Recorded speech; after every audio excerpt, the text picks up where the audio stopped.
Hi, just going to run through a tutorial on how to make a glossy button, sort of in the style of Apple's Aqua.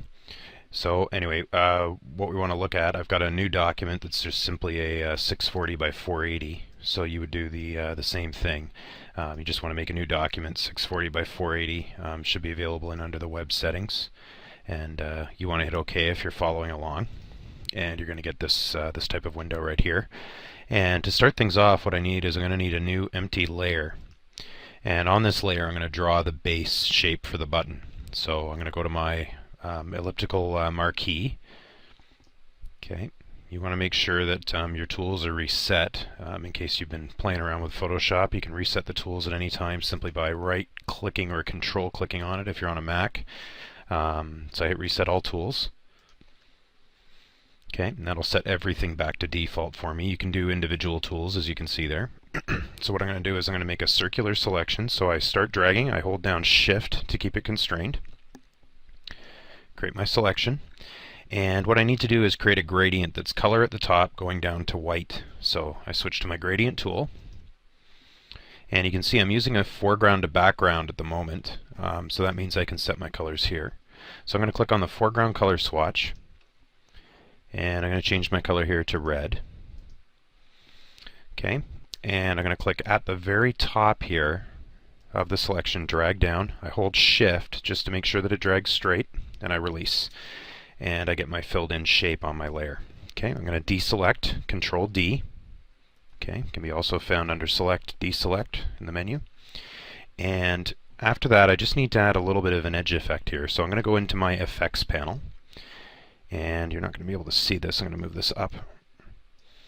Okay, so under the effects, I'm going to use Inner Glow.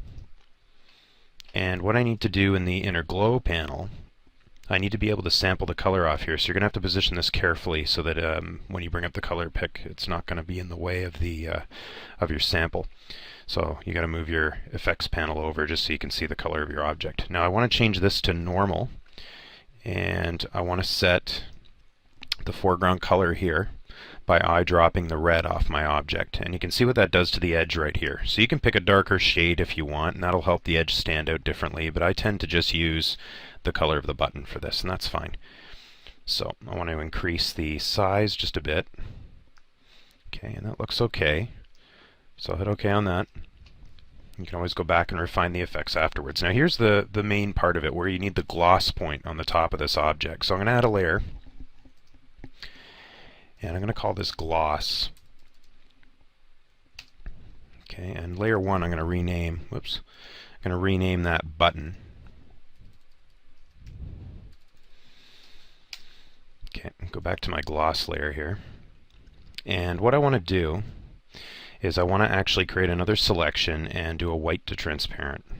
So I grab my selection tool again, and I just draw an elliptical selection. Now this can be about halfway, and you just want to make sure you get a good offset position. And what you should be looking for is a really good sort of tapering right there on the sides. So what I'm going to do now is I'm going to switch to my gradient tool again, and I want to draw a white to transparent gradient downward. So I go to my gradient tool, open that up, and you're going to switch it to foreground to transparent.